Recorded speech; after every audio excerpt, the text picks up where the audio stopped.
এই যে আপনাদের যে ক্ষতিগুলা হয়েছে আপনার ধারণা কি? ধরেন এই যে গাড়ি নিয়ে হলো বাজাবাজি, মানে গাড়ি হাতে বাজিয়ে দিচ্ছি।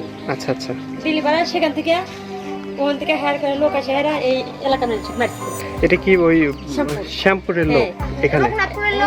এটা 2-1 মানুষ মারছে। তখন কি 2-1 মানুষ এসেছিল?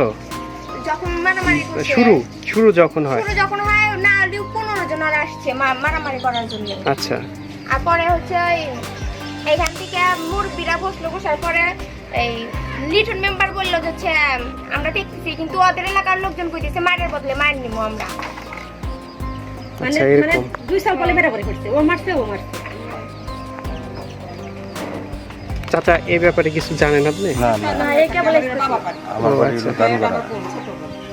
আমার আম্মু কালকে 3 লাখ টাকা কিস্তি তুলে নিয়ে আসছিল, তারপরে আমার 50,000 টাকা ছিল সেটাও নিয়ে নিছে তারা। আচ্ছা, এই কথাটা একটু আবার যদি বলতেন।